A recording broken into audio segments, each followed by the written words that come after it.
যে জগন্নাথকে নিয়ে আমরা পার্টি পলিটিক্স করছি, সেই জগন্নাথ কোনো পার্টির বস্তু নয়, সেই জগন্নাথ হলো পুরী ধামের আরাধ্য দেবতা।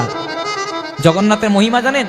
পুরী ধাম যাবেন, একসঙ্গে 7-8টা পাত্রে রান্না হয়, তারও বেশি বরং নিয়ম অনুসারে যেটা নিচে আগে থাকে তাতে আঁচ বেশি লাগে, তাতে আগে রান্না হওয়া দরকার। কিন্তু জগন্নাথের ওপারে মহিমায় যেটা সবচেয়ে ওপরে থাকে তাতে আগে রান্না হয় না। তাই গৌরানন্দ হরি বল। এটা পুরীতে পাবেন, দীঘাতে পাবেন না। জয় রাধে, জয় রাধে। দীঘা যাবেন কিন্তু অরিজিনাল আর ডুপ্লিকেটকে মিশিয়ে দেবেন না। জয় রাধে। কারণ দীঘাটা হচ্ছে মন্দির আর পুরীটা হচ্ছে ধাম। 4 যুগে 4টি ধাম, সত্য যুগে বদ্রীনাথ, ত্রেতা যুগে রামেশ্বরম, তাপস যুগে দ্বারিকাপুরী, আর কলি যুগের ধাম পুরী। আবার যদি রাম নিয়ে রাজনীতি করেন, তাহলে যে রাম শেখালো বাবা মাকে প্রণাম করতে হয়, যে রাম শেখালো যে বাবা মায়ের কথা শুনে পিতৃসত্য পালন করবার জন্য সংসারটাকে জলাঞ্জলি দিয়ে দিল, সেই রামের মতো ভগবান, রামের মতো সন্তান প্রত্যেকটা ঘরে ঘরে হওয়া দরকার নেই। তাই গৌর প্রেমানন্দ হরি।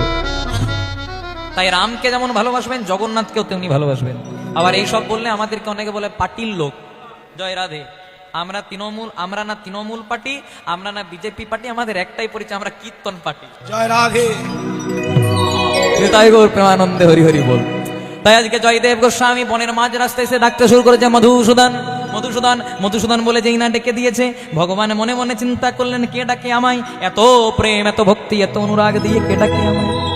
তাই ভগবান দেখা দিলেন না, কিন্তু অস্তিত্বটাকে প্রমাণ করার জন্য মোহন মুরলিটি বাজিয়ে দিলেন।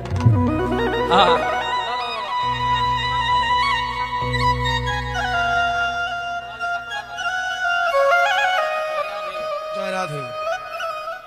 আর যেই না বাঁশিটি বাজিয়ে দিয়েছে, যে জয়দেবের ভালো করে বর্ণ পরিচয় হয় নাই, সে জয়দেব গীত গোবিন্দের প্রথম শ্লোক লিখছে, মধুরম মধুরম মধুরতি মধুরম অপরূপ মুরলী নিনাদ।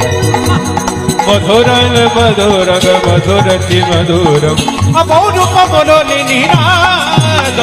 মধুরং মধুরং মধুরতি মধুরম অপরূপ মুরলী নিনাদ। তাই বল। মধুরম মধুরম অতুলতি মধুরম অপরূপ মুরলী নিনাদ। অপরূপ মুরলী নিনাদ, অপরূপ মুরলী নিনাদ। ওই না অপরূপ মুরলী নিনাদ, অপরূপ মুরলী নিনাদ। অপরূপ মুরলী নিনাদ, অপরূপ মুরলী নিনাদ।